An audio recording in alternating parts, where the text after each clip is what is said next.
అందరికీ నమస్కారం. ఈరోజు మనం కొత్తపాకల గ్రామంలో మన వాలీబాల్ కోర్టు దగ్గర ఉన్నాం. విషయం ఏంటంటే తుని నియోజకవర్గం తొండంగి మండలం కొత్తపాకల గ్రామంలో దివీశ్వర్ సౌజన్యంతో ఈరోజు ఇక్కడ తుని నియోజకవర్గం సీనియర్ నాయకులు యనమల రామకృష్ణ గారు, అలాగే శాసనసభ్యురాలు యనమల దివ్య గారు, సీనియర్ నాయకులు యనమల రాజేష్ గారు ఆధ్వర్యంలో మెగా ఓపెన్ వాలీబాల్ టోర్నమెంట్ ఏర్పాటు చేయడం జరిగింది. దీని అంతటికీ ముఖ్య కారణం ఏంటంటే మన ఒంటిమావిడి సర్పంచ్ అయినటువంటి అంగులూరు సుధాకర్ గారి ఆధ్వర్యంలో జరుగుతుంది. అయితే ఈ పండగ 3 రోజులు 14, 15, 16 తారీఖుల్లో ఓపెన్ టోర్నమెంట్ ఏర్పాటు చేయాలని మంచి ఆలోచనతో సుధాకర్ గారు తీసుకున్న నిర్ణయానికి ప్రత్యేకమైన ధన్యవాదాలు తెలియజేస్తున్నాం.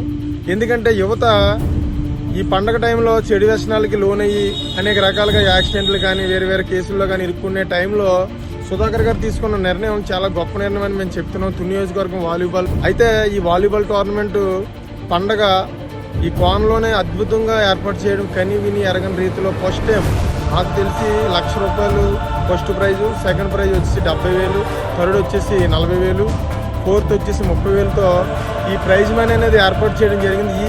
ఈ వాలీబాల్ టోర్నమెంట్కి రాష్ట్ర నలుమూలనే కాకుండా దేశవ్యాప్తంగా కూడా చెన్నై నుంచి అలాగే కలకత్తా నుంచి వేరు వేరు రాష్ట్రాల నుంచి కూడా ఈ వాలీబాల్ టోర్నమెంట్కి విచ్చేస్తున్నారు. ఇప్పటికే 30 టీముల వరకు కూడా రిజిస్ట్రేషన్ చేసుకోవడం జరిగింది.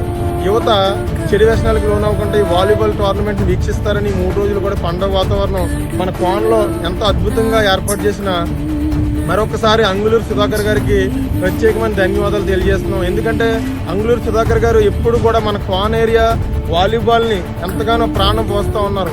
ఈరోజు మనం చూస్తున్నాం చెడు వ్యసనాలకు వెళ్తున్న యువతని ఒక వాలీబాల్ని సపోర్ట్ చేస్తూ సుధాకర్ గారు మంచి నిర్ణయం తీసుకొని మన కోన్లోనే ఎంతో అద్భుతంగా ఈ వాలీబాల్ టోర్నమెంట్ పెట్టడానికి మంచి ఆలోచన తీసుకున్నారు.